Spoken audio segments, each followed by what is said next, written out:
Hello, my name is Sean Alvarez, and today we're going to be discussing the designated hitter in Major League Baseball. Now, Major League Baseball has been around since 1869, but the designator itself has only been around since 1973, more than 104 years before the designated hitter was created.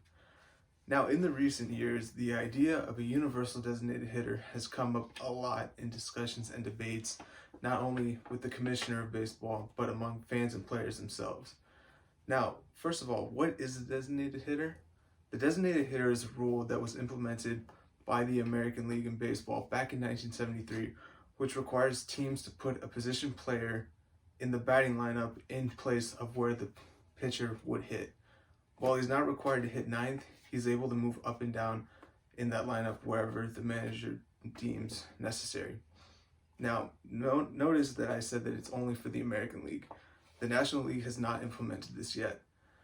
And for most opponents of the universal DH idea, it's very much a purist idea that keeps them from wanting this, as many of them view it as what separates the American League from the National League.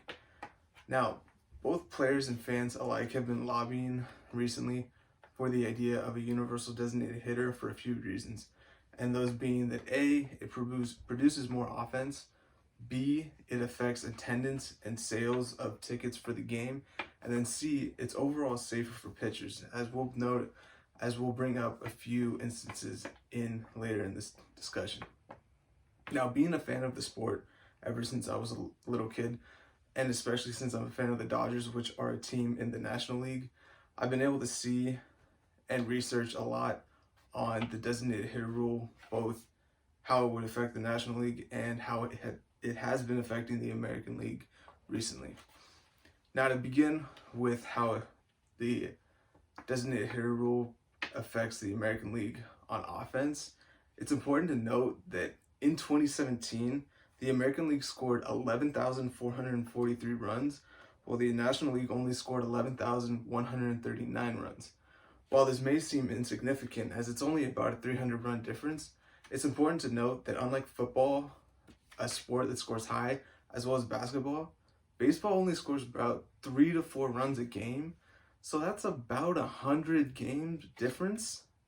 So it's important to note that that's a big difference in runs for both leagues, as it's over 300 runs and about 100 game difference in wins if you were to translate that over. Now, by a study by Dustin Bueller, he found that fans don't enjoy watching pitchers at the plate flailing away like kids trying to bust at a piñata, making a mockery of the delicate and precise science of striking a baseball. Now, it's important to notice this because fans buy tickets, they go to games, and they're more interested in a game which is high scoring and energetic. And while, pitching is exciting for hardcore fans and purist fans, it's important to note that casual fans most likely aren't going to want to watch a pitcher's duel in which there's maybe 1 or 2 hits and 15 to 20 strikeouts between both games. So it's important to note that because this is going to affect ticket sales, which we're going to talk about shortly. Now, as for ticket sales, it's important to note that baseball recently has become more popular, especially here in San Diego, with the revitalization of the San Diego Padres with players such as Fernando Tatis Jr., Manny Machado bringing big offensive numbers back into San Diego in recent years, as when during the mid-2000s and especially the early to mid-2010s, the Padres weren't having that great of offensive seasons, so therefore they weren't bringing that many fans to come watch the game. According to research done by Bruce Domazlicki, attendance is to be positively related to the number of home runs a team hit in a given year. Now, obviously, as noted earlier, with players such as Fernando Tatis Jr. and Manny Machado, Eric Hosmer coming to San Diego, many fans, especially last year and this past season, have gone out to Padre games, and overall baseball has seen a rise in attendance as well as ticket sales. And then for the third reason for why Major League Baseball should implement the universal DH is because it's just safer for pitchers. Pitchers will no longer be required to practice batting or any sort of batting practice at all.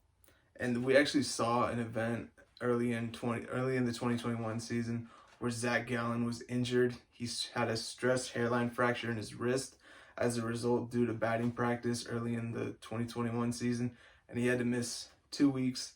While this may seem insignificant, only 2 weeks, it could be worse. We could see in-game injuries that could sideline pitchers for up to a few months. Now, in an article by Tyler Kepner of the New York Times, he mentioned an interview by Casey Mize in which Mize said, "I think pitchers hitting, this might be probably the last year of it. I think it would be cool to get an at-bat or two, but I'll be excited when it's over." So it's obvious that pitchers have been wanting this rule to come into place as they just don't want to be hitting anymore and they think it's safer. Now, here I've created a small chart of pitchers' batting average versus position players' batting averages. And as you can see, these first four, so Trey Turner, Corey Seager, AJ Pollock, and Justin Turner, those are all position players. And you can see their batting averages are much higher than the later four, which are Clayton Kershaw, Julio Urias, Walker Buehler, and Trevor Bauer, who are all hitting sub 220. And while it's important to note that pitchers only hit about every 5 games, that's a big difference, especially for guys like Trevor Bauer, who are only hitting .033, and a guy like Trey Turner, who's hitting .338. Now, Major League Baseball has a big decision to make, and given that fans are heavily lobbying for and against this rule, it'll be interesting to see in the next few years how this goes apart. Thank you.